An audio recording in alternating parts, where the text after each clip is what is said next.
Hello बच्चों, welcome to our YouTube channel Aspire Academy. और आज हम लोग इस लेक्चर में डिस्कस करने जा रहे हैं मूविंग कॉइल गैल्वेनोमीटर, जो आपका स्टैंडर्ड 12 का बहुत इंपॉर्टेंट टॉपिक में से है। ओके, वन शॉट में हम लोग इसको कंप्लीट करेंगे।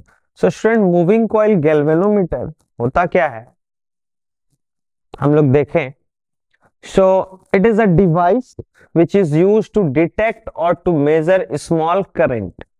क्या क्या ये है? ये एक डिवाइस है जो स्मॉल अमाउंट ऑफ करंट को मेजर करता है। जैसे कि आप लोग सुने होंगे कि आमीटर एक डिवाइस है जो इलेक्ट्रिक करंट को मेजर करता है। सेम गैल्वेनोमीटर भी एक ऐसा डिवाइस है जो स्मॉल अमाउंट ऑफ करंट को मेजर करता है। It is also called deadbeat galvanometer. Deadbeat galvanometer क्योंकि बहुत जल्दी डेडबीट गैल्वेनोमीटर भी इसे बोला जाता है। ओके, सो फर्स्ट हम लोग अगर देखें तो गैल्वेनोमीटर किस प्रिंसिपल पर बेस्ड होता है। सो it is based on the principal that when a current carrying coil is placed in the uniform magnetic field it experience a torque. ये हम लोग जो पढ़े थे, जो किसी भी करंट कैरिंग लूप को किसी यूनिफॉर्म मैग्नेटिक फील्ड में रखते हैं तो वो लूप रोटेट होने लगता है और उसमें टॉर्क प्रोड्यूस हो जाता है। सेम उसी प्रिंसिपल पर बेस्ड मूविंग कॉइल गैल्वेनोमीटर भी वर्क करता है। ठीक है, कंस्ट्रक्शन की बात करें तो देखो, मूविंग कॉइल गैल्वेनोमीटर का कंस्ट्रक्शन अगर आप फिगर बनाते हो तो बहुत ही सिंपल है कि आप इस तरह का एक स्प्रिंग होगा, ठीक है, फास्फोरस ब्रॉन्ज का, और ये वायर से कनेक्ट होगा एक कॉइल में।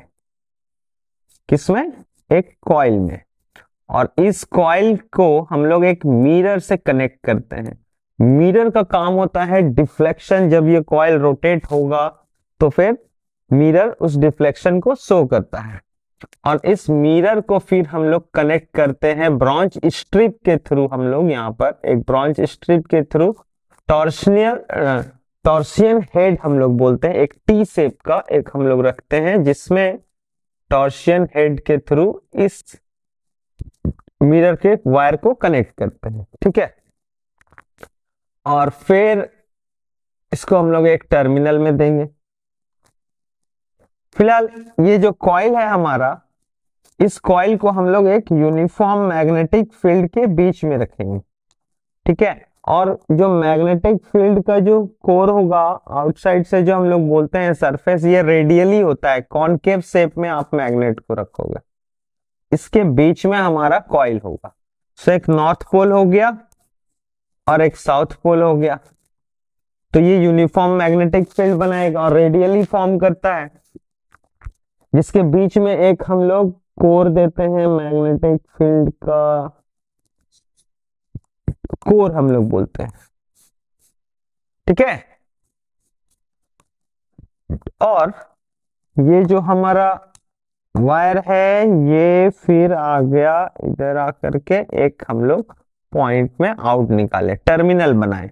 ओके, और टॉर्सियन हेड से फिर हम लोग एक और टर्मिनल बनाए, और ये पूरा सिस्टम को हम लोग एक वुडन बॉक्स के अंदर हम लोग अरेंज करके रखते हैं। ओके, इस तरीके से, जिसके अंदर में ये मूविंग कॉइल गैल्वेनोमीटर आता है। और ये जो टी शेप का आपको दिख रहा है, टॉर्सियन हेड बोलते हैं इसको, ये इससे पॉइंटर कनेक्ट होता है। वो जो पॉइंटर होगा, जो स्केल होता है ना हमारा 0 डिग्री वाइज जो हमारा स्केल होता है, तो ये पॉइंटर जो है इस स्केल टॉर्सियन हेड से पॉइंटर कनेक्ट होगा, जो स्केल डिफ्लेक्शन शो करेगा, एंगल ऑफ डिफ्लेक्शन। ठीक है, टॉर्सियन हेड से। अब होता क्या है कि जब आप इसे यूनिफॉर्म मैग्नेटिक फील्ड पे रखे तो एक कॉइल जब यूनिफॉर्म मैग्नेटिक फील्ड में आएगा तो वो टॉर्क एक्सपीरियंस करेगा, जिसके चलते वो रोटेट होना चाहेगा। अब जब जैसे ही ये डिफ्लेक्ट हुआ, मींस रोटेट होना चालू हुआ, ट्विस्ट होना चालू हुआ, तो ये स्प्रिंग यहाँ पर लगाया गया है और ये मिरर भी है जो इसे डिफ्लेक्शन को शो करता है। तो प्रिंसिपल क्या बोला गया कि जब इसमें करंट पास होगा, ये जो टर्मिनल है हमारा, इस टर्मिनल ए और टर्मिनल बी हम लोग बोले, तो ये हो गया हमारा टॉर्सियन हेड। ओके, ये तो हो गया हमारा टर्मिनल, ये हो गया मैग्नेट, ये हो गया हमारा कॉइल, और ये हो गया स्प्रिंग, हेयर स्प्रिंग भी बोलते हैं। ओके, तो कंस्ट्रक्शन में चलिए हम लोग देखते हैं। यहां पर जहां बोला गया इट कंसिस्ट और रेक्टेंगुलर कॉइल हम लोगों ने बनाया, coil having large number of turns of insulated wire, number of turns उसमें लगे रहेंगे। The coil wound over a non magnetic metallic frame of brass, coil को जो हम लोग वुंड कर रहे हैं non metallic frame of brass में। ओके, देखो यहाँ ये जो हम लोग बीच में रख, ठीक है, इसमें वुंड कर रहे हैं। और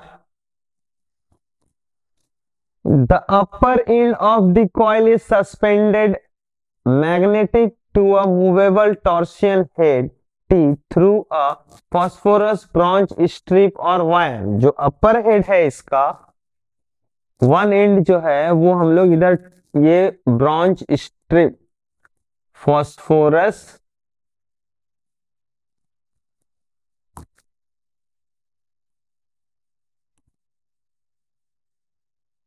ब्रॉन्ज स्ट्रिप बोलते हैं इसको, ठीक है, फॉस्फोरस ब्रॉन्ज स्ट्रिप। ओके, जो कनेक्ट होगा वन एंड मिरर के थ्रू। और a plain mirror M is attached to the wire to note this coil is deflection in the coil। Plane mirror हम लोग यूज करते हैं जो डिफ्लेक्शन को शो करेगा। नेक्स्ट आपका the coil is placed between two pieces of permanent magnet. Okay, तो यहां पर having concave pole, means pole जो है वो कनकेव शेप में होगा ताकि रेडियली इंपैक्ट पड़े, रेडियली मैग्नेटिक फील्ड फॉर्म करे। मैग्नेटिक पोल्स भी बोल सकते हैं। और the upper end lower end of the galvanometer coil are connected to a terminal A and B so that there is continuous flow of current in the coil. अब यहां पर जो मैंने यहां पर टर्मिनल लिया ए और बी, ये दो टर्मिनल है जिसके थ्रू हम लोग कनेक्ट करेंगे किसी भी सर्किट में। ओके, जो करंट को यहां से पास होते हुए करंट का फ्लो बनाए रखेगा। Okay, the whole arrangement is placed या enclose in a non metallic case wooden to avoid current disturbance with air. क्या किया गया, जो टोटल का टोटल अरेंजमेंट को हम लोग एक क्लोज केस में रखते हैं, जो वुडन का भी आप बोल सकते हैं, ठीक है, ताकि एयर का इंपैक्ट ना पड़े, क्योंकि बहुत लेस अमाउंट ऑफ करंट को ये मेजर करता है, very less amount of current, इसीलिए। सो ये तो था कंस्ट्रक्शन की बात। ओके, अब अगर हम लोग देखें कि गैल्वेनोमीटर वर्क कैसे करता है, तो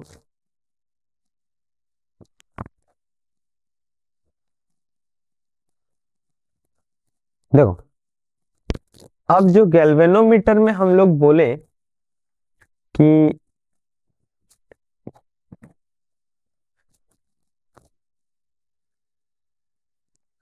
होगा क्या, जब करंट हम लोग पास किए, करंट जब हम लोग पास किए तो उस करंट के थ्रू किसी कॉइल में जब यूनिफॉर्म मैग्नेटिक फील्ड ऑलरेडी है, यहाँ पर यूनिफॉर्म मैग्नेटिक फील्ड रेडियली इसमें होता है। तो जब यूनिफॉर्म मैग्नेटिक फील्ड है तो ये मैग्नेटिक फील्ड के अंदर moving coil, current carrying coil जब आएगा तो वो टॉर्क एक्सपीरियंस करेगा, और वो टॉर्क की वैल्यू क्या होगी, N A B I sine theta, where N is number of turns. Okay, और एरिया हो गया, तो इस लूप का लेंथ को हम लोग यहां से यहां तक का लेंथ, और ब्रेथ अगर हम देखें कॉइल का, सो लेंथ हो गया एल और ब्रेथ हो गया हमारा बी। ठीक है,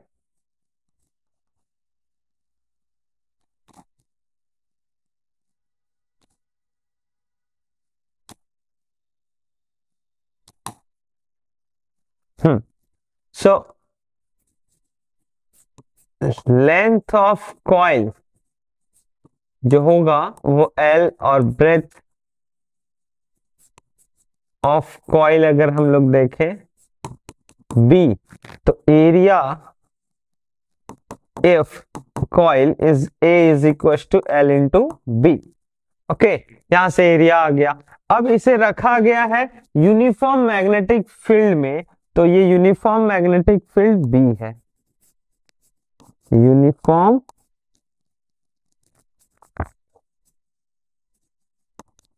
मैग्नेटिक फील्ड जो होगा वो बी यूनिफॉर्म मैग्नेटिक फील्ड है। आई हो गया जो करंट इसमें पास कर रहा है। ओके, तो टॉर्क जब एक्सपीरियंस करता है तो हम लोग बोले N A B I sine theta. Okay, theta हो गया एंगल। अब कॉइल के और मैग्नेटिक फील्ड के बीच में जो एंगल फॉर्म करेगा वो हमेशा 90 डिग्री होता है। So theta is equal to 90 degree, theta यहां पर 90 डिग्री हो जाएगा। Theta is equal to 90 degree, then our torque is equal to N A B I. अब जैसे ही टॉर्क प्रोड्यूस होगा ये कॉइल रोटेट होना चालू होगा। अब रोटेट जैसे ही होगा तो क्या होगा, ये स्प्रिंग ट्विस्ट होगा और ये फास्फोरस ब्रॉन्ज स्ट्रिप जो है ये भी ट्विस्ट होगा। अब जिस वजह से क्या होगा, जैसे आपने करंट को हटाया तो ये वापस रीस्टोर होने के लिए स्प्रिंग रीस्टोरिंग टॉर्क लगाएगा, तो वो रीस्टोर होने के लिए फिर रीस्टोरिंग टॉर्क अप्लाई किया। तो जो रीस्टोरिंग टॉर्क है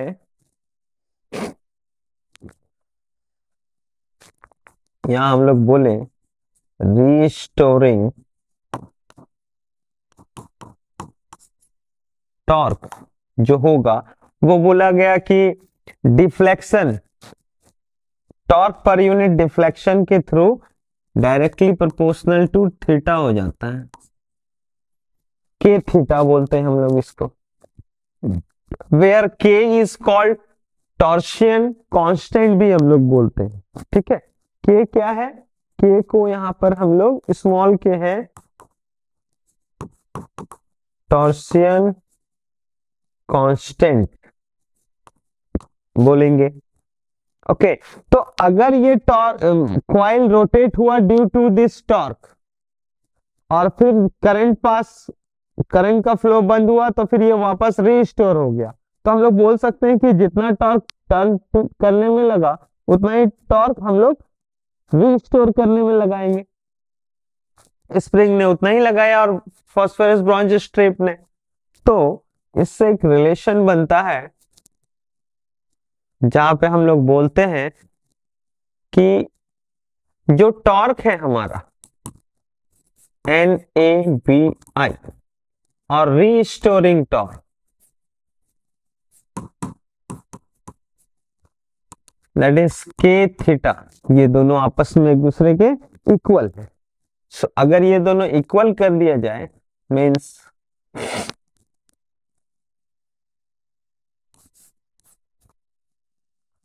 टॉर्क इज इक्वल टू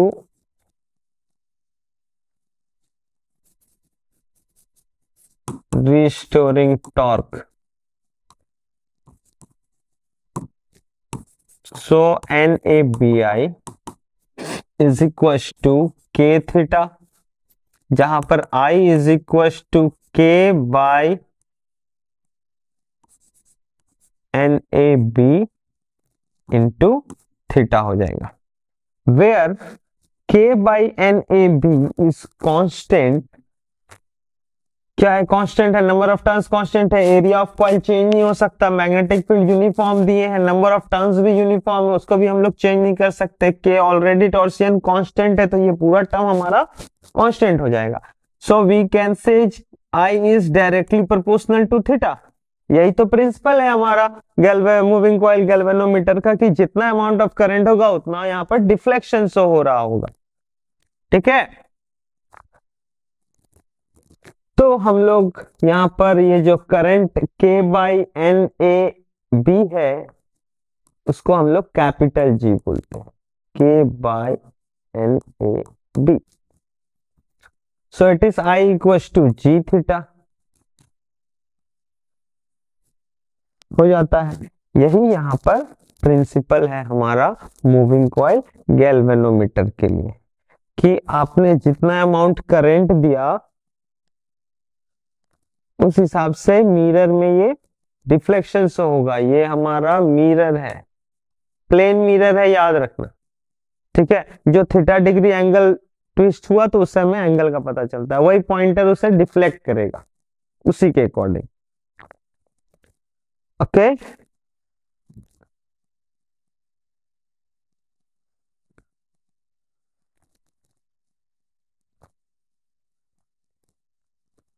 तो वर्किंग में अगर हम लोग बात करें तो मूविंग कॉइल गैल्वेनोमीटर में जब करंट पास हुआ तो वो मैग्नेट यूनिफॉर्म मैग्नेटिक फील्ड में, तो उसमें टॉर्क प्रोड्यूस होगा, टॉर्क प्रोड्यूस होगा, उसकी वैल्यू NABI sin थीटा होता है। ठीक है, and where N is number of turns, A is area of loop, B is uniform magnet, I is the current flow through the coil.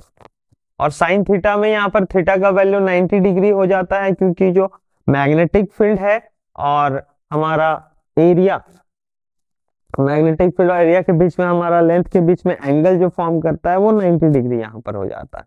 अब क्या है कि जैसे आपने करंट को कट किया, करंट सप्लाई बंद किया, तो ये वापस रीस्टोर होगा। वहां पर स्प्रिंग लगा है और ब्रांच स्ट्रिप भी एक लगा हुआ है, जो इसे ट्विस्ट होने से फिर वापस रीस्टोरिंग फोर्स लगाता है, तो वहां पर रीस्टोरिंग टॉर्क प्रोड्यूस होगा। सो वो रीस्टोरिंग टॉर्क उसे वापस फिर उसी प्लेस पे ले आएगा।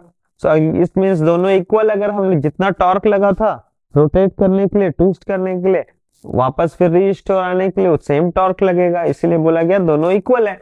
अब जब इक्वल है तो हमारा रिलेशन वहां से बनता है I is directly proportional to theta, means जितना करंट आप दोगे उतना डिग्री ऑफ एंगल का डिफ्लेक्शन शो होगा। ये आपका है मूविंग कॉइल गैल्वेनोमीटर में। नेक्स्ट है यूजेस ऑफ गैल्वेनोमीटर। तो गैल्वेनोमीटर का यूज बहुत तरीके से हम लोग करते हैं। सेकंड चीज, ये चीज हमें माइंड में रखना है कि ये बहुत सेंसिटिव डिवाइस है। Okay, it is used to measure detect small amount of current.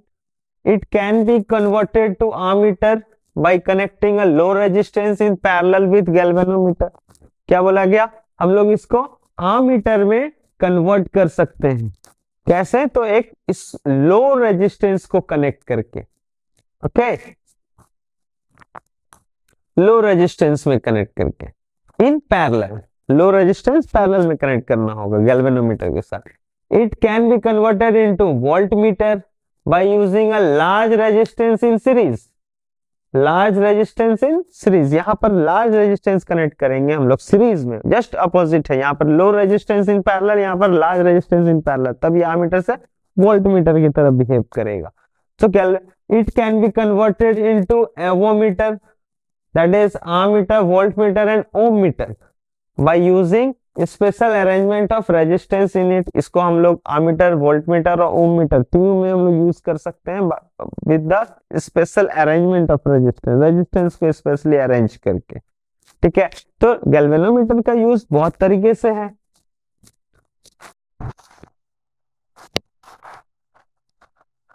Sensitivity, अब देखो होता क्या है, गैल्वेनोमीटर जो अपना डिवाइस है वो तो हाईली सेंसिटिव डिवाइस है, ये बहुत स्मॉल अमाउंट ऑफ करंट को मेजर करता है। तो इसीलिए यहाँ पर बोला गया है कि ये galvanometer is said to be sensitive if a small current flowing through the coil of galvanometer produce large scale deflection in it. small current भी जाने से deflection large शो करता है। जो पॉइंटर होता है ना हमारा, वो पॉइंटर से जो हमारा डिफ्लेक्शन शो हो रहा होगा, ठीक है। तो इस theta degree angle I current pass करने से तो बहुत स्मॉल मींस 1 एम्पेयर से भी लेस, 0.1 एम्पेयर के अप्रॉक्स वाले करंट को भी ये डिफ्लेक्शन शो करके बताएगा। ओके, अब सेंसिटिविटी में हम लोग करंट सेंसिटिविटी देखते हैं कि गैल्वेनोमीटर का एक करंट सेंसिटिविटी हम लोग कैलकुलेट करते हैं। इसमें बोला गया है कि इसमें कंपेयर किया जाता है एंगल को विथ रिस्पेक्ट टू करंट, कि आप कितना डिग्री एंगल का डिफ्लेक्शन शो हो रहा है पर यूनिट करंट, जो करंट उस गैल्वेनोमीटर से पास हो रहा है, ठीक है। जिसमें करंट सेंसिटिविटी निकलेगा तो it is defined as the deflection produce in the coil of galvanometer when unit current flow through it, means 1 ampere current अगर गैल्वेनोमीटर से पास किया जाए तो जितना अमाउंट ऑफ डिफ्लेक्शन होगा that is current sensitivity. Okay, और हम लोग रिलेशन तो निकाल ही चुके थे, यहाँ पर N B A by K हो जाएगा, just I is equal to G theta था, जहां G is equal to K by N B A है। Okay, so theta by I is equal to 1 by G, तो 1 by G को हम लोग N B A number of turns magnetic field area by torsion constant. Okay, चलिए next देखते हैं क्या factors on which the sensitivity of a moving coil galvanometer depend. अब ये सेंसिटिविटी किस चीज पे डिपेंड करता है, जैसा हम लोग देखें I S is equal to theta by I is equal to N B A by K होता है। सो नंबर ऑफ टर्न्स पे डिपेंड करेगा कॉइल का, बिल्कुल।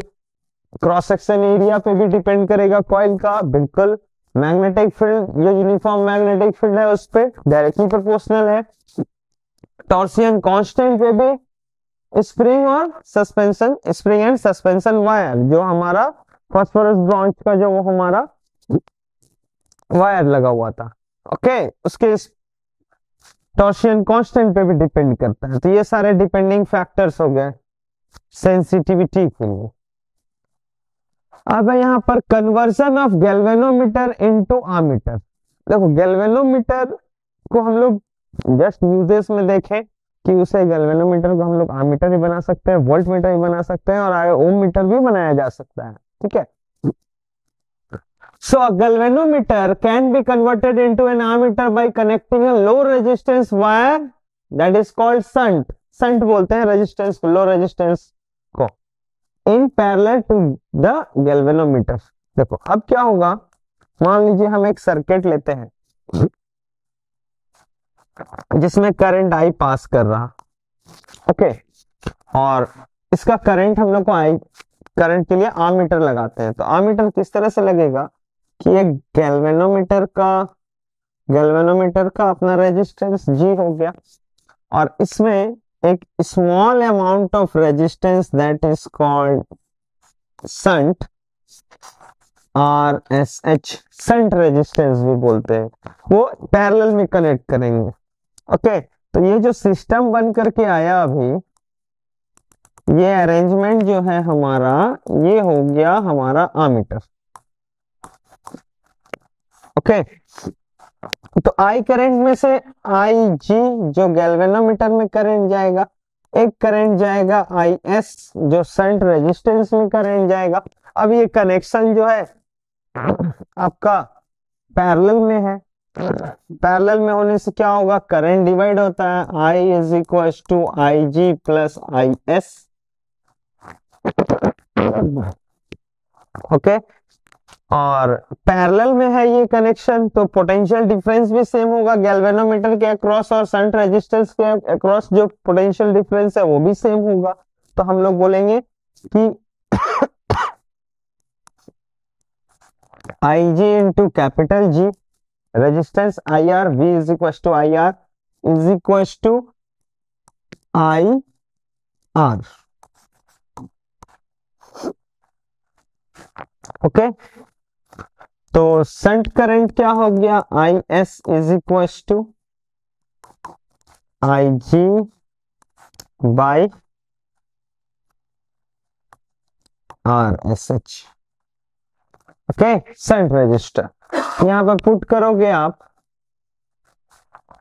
तो देखोगे, ये इक्वेशन 1 ले लेते हैं, इसको equation 2। So from equation 1 and 2 क्या हो जाएगा, I is equal to I G plus I G into G by R. I G यहां से कॉमन ले ले, आई जी को कॉमन ले लोगे और सॉल्व करोगे तो यहां पर आपका I G is equal to, subject करने से हमारा आएगा I into R by G plus R, that is shunt resistor. Okay, S से भी रिप्रेजेंट करते हैं शंट रजिस्टर को, ठीक है, आर एस एच मैंने लिया है। So I G is equal to means galvanometer में जो करंट का डिफ्लेक्शन होगा उसमें जो करंट पास हो रहा होगा I R S by G into G plus R हो जाएगा। ओके, और टोटल रेजिस्टेंस अगर हम लोग देखें इस अरेंजमेंट का, shunt resistance R S H,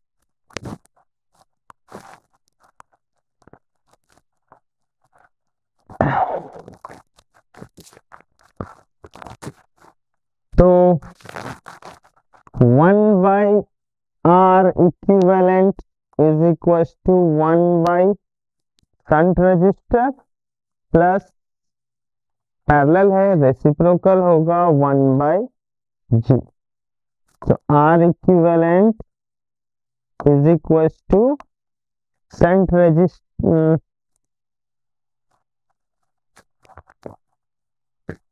plus R S H, sorry ये आपका हो गया G into R shunt resistor by G plus R S H. ठीक है, अब यहाँ पर एक और बात होती है कि सर जी तो काफी बड़ा होना चाहिए शंट रजिस्टर से, क्योंकि shunt resistor already very small है। तो अगर जी कैपिटल हो जाएगा तो G plus shunt resistor is equal to approximately हम लोग जी ही लेंगे, क्योंकि आर एस एच बहुत लेस है। तो ये अप्रोक्सीमेटली हम लोग इसको बोलते हैं कि ये जी के इक्वल है। तो अगर यहाँ पर जी प्लस आर के जगह पे जी लेंगे तो ये कैंसिल आउट होकर के आर इक्विवेलेंट जो होगा means total resistance of this ammeter arrangement through the galvanometer and shunt resistor is effective resistance जो हमारा होगा वो शंट रेजिस्टेंस के इक्वल हो जाएगा। तो हम लोग बोलते हैं कि ये जो आमीटर होता है उसके पास रेजिस्टेंस जो होता है बहुत मिनिमम होता है। क्या होता है? बहुत मिनिमम होगा आमीटर के लिए रेजिस्टेंस, और वो शंट रेजिस्टेंस के इक्वल होगा।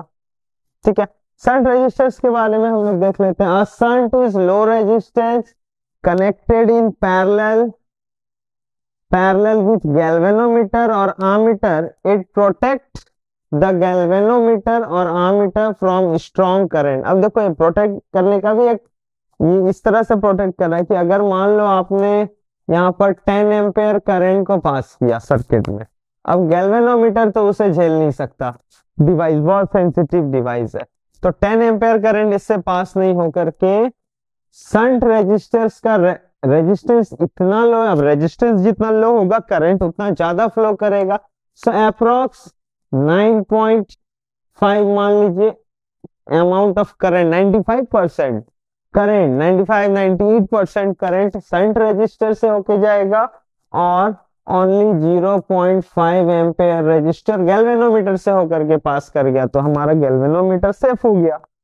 और सबसे हाई रेजिस्टेंस सेंट रजिस्टर से, high ampere current shunt resistor से पास कर जाएगा, जो वेरी लो रेजिस्टेंस है। ठीक है, तो ये था आपका conversion of galvanometer into ammeter. Next आपका आता है conversion of galvanometer into voltmeter. Voltmeter में कैसे कन्वर्ट होगा? So galvanometer can be converted into a voltmeter by connecting a large resistance in series with galvanometer। देखो क्या होगा कि गैल्वेनोमीटर में हम लोग एक लार्ज रेजिस्टेंस R लगाएं बिटवीन A एंड B, तो A और B पॉइंट का पोटेंशियल ये बताएगा। तो ये अरेंजमेंट हो जाता है हमारा वोल्टमीटर का। ओके, जिसमें करंट I पास कर रहा है। तो सीरीज में पोटेंशियल डिवाइड होगा, तो हम लोग बोलेंगे कि पोटेंशियल अक्रॉस ए और बी के बीच का जो पोटेंशियल है वो potential through galvanometer plus potential through resistance, external resistance जो हम लोगों ने ऐड किया, इसके इक्वल होगा। ओके, सो ये V है जो I into two R effective हम लोग बोल सकते हैं, R इक्विवेलेंट दोनों को कंबाइन करके। तो सीरीज में R इक्विवेलेंट क्या हो जाना चाहिए? G प्लस R, है ना। तो यहां पर आपका पोटेंशियल जो होगा VAB, इसको हम लोग VAB बोल रहे हैं,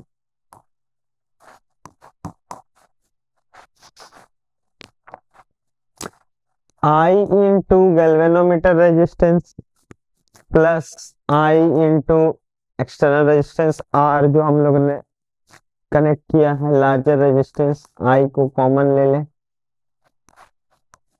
G प्लस R हो जाता है VAB। In this case potential across AB जो पोटेंशियल मीटर पोटेंशियल डिफरेंस बताता है। ठीक है, सो यहां से अगर हम लोग एक्सटर्नल रेजिस्टेंस को अगर हम लोग कैलकुलेट करना चाहें,